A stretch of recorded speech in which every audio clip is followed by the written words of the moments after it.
விஷ்ணு பகவான் வந்து தேவர்கள்ட்ட என்ன சொல்கிறாங்கன்னா, நீங்கள் மந்தார மலையை வச்சு அமிர்தம் எடுக்கிற வேலையே ஆரம்பியுங்க. மற்றது எல்லாத்தையுமே நான் பார்த்துக்கிறேன்னு சொல்லி தேவர்களை அனுப்பிடுறாரு. உடனே தேவர்கள் சொல்கிறாங்க, எங்கள்கிட்ட போதிய சக்திகள் ஏதுமே இல்லையே, நாங்கள் மட்டும் எப்படி அமிர்தம் கடையிறதுன்னு சொல்லி கேட்குறாரு.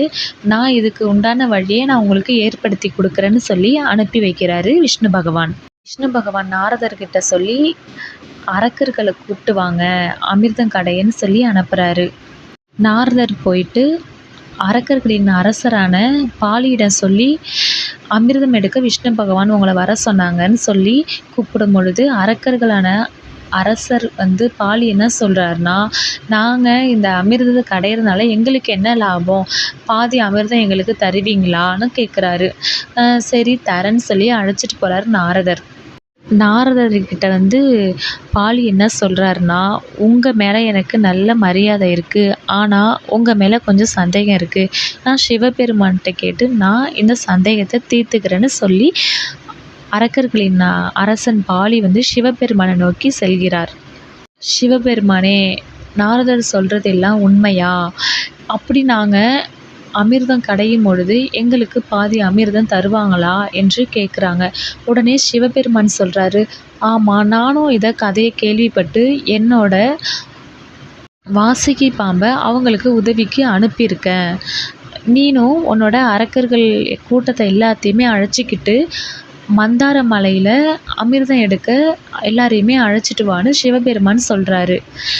இப்போ தேவர்களும் அரக்கர்களும் மந்தார மலையில் விஷ்ணு பகவான் கூர்ம அவதாரம் எடுத்து வாசுகி பாம்பை கயிறாக பயன்படுத்தி அமிர்தம் கடைய ஆரம்பிக்கிறாங்க பார்க்கடலில்.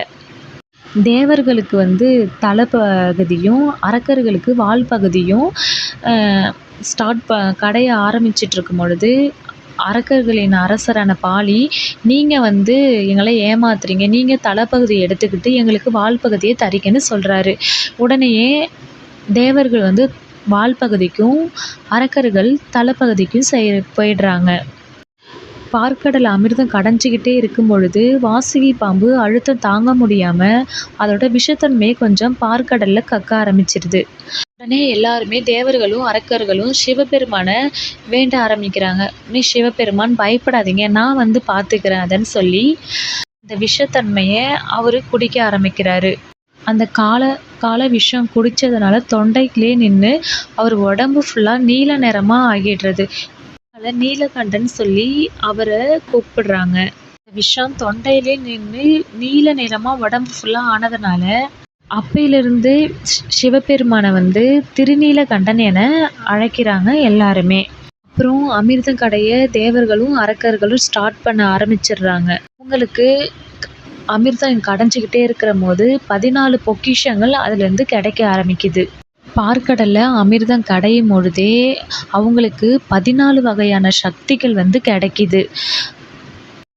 ஒவ்வொரு விதமான சக்தியாக இருக்குது.